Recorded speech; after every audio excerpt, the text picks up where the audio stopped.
छत्तीसगढ़ में अपनी 10 सूत्री मांगों को लेकर हजारों नेशनल हेल्थ मिशन के तहत सेवारत कर्मचारियों की पिछले महीने से हड़ताल जारी है। इस बीच स्वास्थ्य मंत्री श्याम बिहारी जायसवाल ने बड़ा ऐलान करते हुए कहा कि एनएचएम की मांगों पर विचार करने के लिए 6 सदस्यीय टीम बनेगी। इस टीम में जीएडी, वित्त और स्वास्थ्य विभाग के अधिकारी शामिल रहेंगे।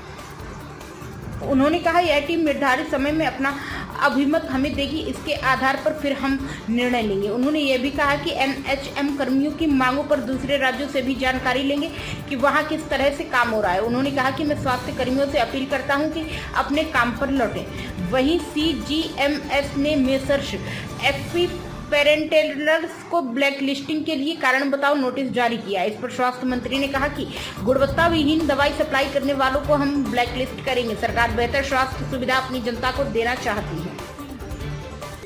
घटिया दवा सप्लाई करने वाली कंपनी ब्लैक लिस्टेड होते नजर आएगी। निश्चित रूप से माननीय विष्णुदेव साय जी की सुशासन की सरकार है और इस सुशासन की सरकार में छत्तीसगढ़ के लोगों के स्वास्थ्य के साथ किसी प्रकार का खिलवाड़ बर्दाश्त नहीं किया जाएगा। और यही कारण है कि अब लगातार जो हमारे प्रमाणिक NABL से जो प्रमाण पत्र प्राप्त किए हुए ऐसे लैब हैं जो भारत सरकार के स्टैंडर्ड लैब कहे जाते हैं, उनमें दवाइयों का हम परीक्षण करा रहे हैं और लगातार परीक्षण के बाद जिनमें भी गुणवत्ता में कमी पाई जा रही है उन सभी लैब को के माध्यम से जांच करके गुणवत्ता विहीन दवाइयों को हम या तो वापस कर रहे हैं और वापस करने के साथ साथ ब्लैक लिस्टेड भी कर रहे हैं। इसी प्रकार का भी कल का मामला है। एल्बेंडाजोल का एक टैबलेट का जो लाट है वो गुणवत्ता मानक में खरा नहीं उतरा है, उसको हमने कंपनी को वापस करने हेतु भी उसको कार्रवाई किया है और साथ ही साथ ब्लैक लिस्टेड करने हेतु उसको नोटिस भी दिया है। तो इस प्रकार से अब कोई भी घटिया दवाई की सप्लाई या उपकरण की या किसी प्रकार का भ्रष्टाचार बर्दाश्त नहीं किया जाएगा। सर, ये निश्चित राज्यों का एक दो ऐसी मांगे जिसको लेकर पेच फंस रहा है। एक ग्रेड पे का निर्धारण है, दूसरा इनका स्थानांतरण नीति है और तीसरा जो अनुकंपा नियुक्ति है।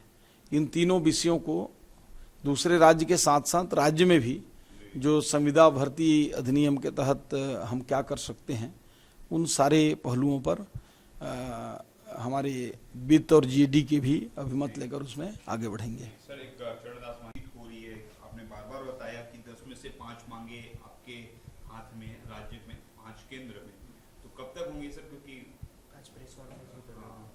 कैसे है सर? उनसे बातचीत चल रही है और जो मामले जो मांग हैं जो हम राज्य से कर सकते हैं उन सभी मांगों को कर रहे हैं और जिन मांगों के लिए वो जोर दे रहे हैं कि जो ग्रेड पे निर्धारण है, स्थानांतरण नीति है, अनुकंपा नियुक्ति है, इन सारे प्रकरणों को एक 6 सदस्यीय टीम बनाकर जिसमें हमारे वित्त के जानकार भी हैं, HR के भी हैं, प्रशासनिक अधिकारी हैं, ऐसे लोगों की टीम बनाकर उसका जल्द से जल्द समय सीमा में उसका अभिमत लेंगे और अन्य राज्यों में किस प्रकार से किया हुआ है उन सबको देखते हुए भविष्य में उसको परीक्षण करके लागू करने योग्य होगा तो लागू भी करेंगे।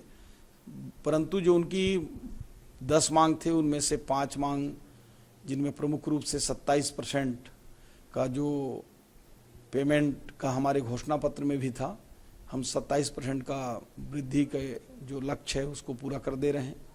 उनके जो 30 दिन का जो सवैतनिक अवकाश है, मेडिकल लीव है, उसको स्वीकृत कर दिए हैं। उसके साथ ही साथ जो उनको बर्खास्तगी या सेवा समाप्ति का जो कार्रवाई होता था उसके लिए एक स्टेप आगे अपील का भी प्रावधान हम लोग उसमें कर दिए हैं जो उनकी मांग थी। उसके साथ ही साथ जो इलाज के लिए उन्होंने 10 लाख की मांग किया था लेकिन विभाग ने उसको 5 लाख रुपए तक का उनको कैशलेस इलाज के लिए भी सहमति बन गई है। उसको बैठक में उसको स्वीकृत कर लिया गया है। साथ ही साथ जो इनके 3-4 मांग और थे उनको एक साथ परीक्षण में ले लिया गया है।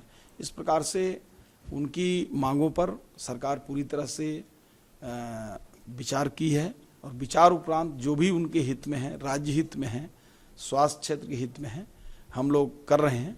आप लोगों के माध्यम से मैं पुनः सभी एनएचएम के हमारे कर्मचारी साथी हैं उनसे अनुरोध करता हूं कि अपने काम पर लौटें और सरकार और प्रदेश के विकास और उन्नति में अपना सहयोग करें। सरकार उनके साथ खड़ी है और वो भी हमारे राज्य के नागरिक हैं, तो निश्चित रूप से उनके हित में जो जो हो सकता है हम करेंगे।